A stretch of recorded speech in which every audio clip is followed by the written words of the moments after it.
Nós ouvimos muito ultimamente sobre a palavra ideologia. Há um discurso na sociedade contemporânea sobre ideologia e sobre os efeitos dessa tal ideologia na vida das pessoas, na vida das sociedades. Mas, afinal de contas, o que é ideologia? Olha, primeiramente é importante que a gente saiba que existem duas visões distintas e complementares sobre o termo ideologia. Uma visão mais genérica e positiva foi defendida por um filósofo italiano chamado Antonio Gramsci. Ele acreditava na ideologia como conjunto de ideias que organiza a vida de uma sociedade. Ideologia, portanto, é o conjunto de todas aquelas ideias e posicionamentos que uma sociedade tem, que tem a ver com valores familiares, religiosos, culturais, políticos, econômicos, enfim, toda essa amálgama que organiza a vida social e que dá identidade, portanto, a um determinado grupo, a uma coletividade. Foi Karl Marx quem, pela primeira vez, utilizou o termo ideologia, fazendo uma crítica ao termo e à ideia que se esconde por trás dele. Para Karl Marx, ideologia é aquele conjunto de ideias que uma determinada classe econômica, um determinado grupo da sociedade impõe sobre a totalidade da sociedade com o objetivo de fazer valer os seus interesses próprios, interesses esses que, em algum sentido, conflitam e retiram direitos de classes menos favorecidas naquela organização econômica. Por isso, o Marx dizia que a ideologia é, no fundo, o grande instrumento de dominação de um determinado grupo sobre o outro.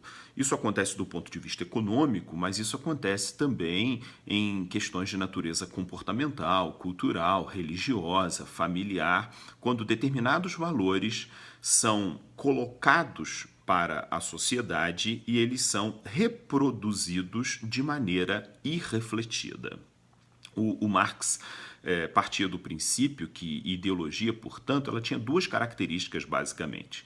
A primeira delas tinha a ver com anterioridade, ou seja, aquela ideia de que as coisas sempre foram desse jeito e elas são naturalmente dessa forma e por isso precisam ser aceitas de forma passiva, sem qualquer discussão a respeito delas. Há muitas ideias que nós comungamos e que nós reproduzimos que partem exatamente desse princípio, como se fossem sempre daquela forma. Elas são naturalizadas porque elas vêm desde sempre. Essa é a história da anterioridade. Uma outra questão que está presente no discurso ideológico é a generalização. Aquilo que é verdade em um contexto, em uma circunstância, é verdade na totalidade das circunstâncias. A generalização, além de cooperar na naturalização daquele conjunto de ideias, ela pasteuriza a sociedade, como se igualdade fosse, por exemplo, o tratamento igual para todas as pessoas, mesmo que haja entre os indivíduos de uma sociedade muitas e profundas desigualdades. Houve outros autores importantes no processo de construção do conceito de ideologia e da discussão desse conceito. Um deles, por exemplo, foi o alemão Jürgen Habermas, que fez uma relação de ideologia com ciência. Habermas dizia e diz nos seus textos que o discurso científico é utilizado nos mercados, nas indústrias, na forma de transitar no mercado de bens e de serviços determinadas verdades, entre aspas, que são construídas ao longo do tempo, inclusive pelo discurso científico. Em outras palavras, o que o Habermas chama a atenção é que assim como religião, arte, cultura e outras manifestações da inteligência humana, também a ciência constrói um discurso, uma narrativa que está carregada, ela, a narrativa e todo o conhecimento de ideologia.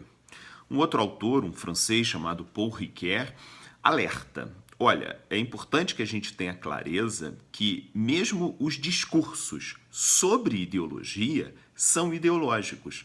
E a crítica, por exemplo, a uma determinada ideologia que se pretende ser dominante sobre o coletivo da sociedade, essa mesma ideologia, esse mesmo discurso que critica essa ideologia é tão ideológico quanto. No fundo, a questão é que a língua humana, a linguagem, a comunicação, a forma de o homem interagir entre si como sociedade e agir para com a natureza, produzindo trabalho, cultura, transformação de tudo isso, é ideológico.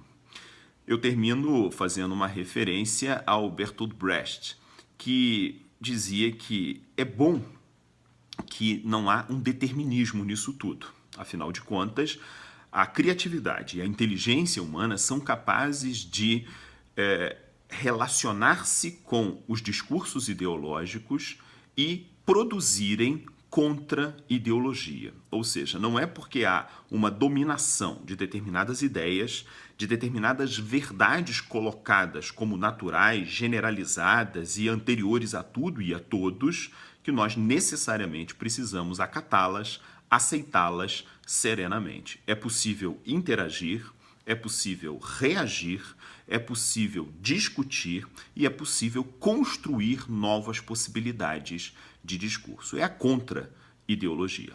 No fundo, tudo é ideológico. Todos os discursos são ideológicos. É importante conhecer esse meandro pelo qual nós nos comunicamos e nós produzimos sentido na nossa sociedade. Mas, acima de tudo, é preciso compreender que, antes da ideologia, vem a ética. As formas como escolhemos agir dessa ou daquela maneira, inclusive sobre nossa visão de mundo a respeito de ideologia. Um abraço.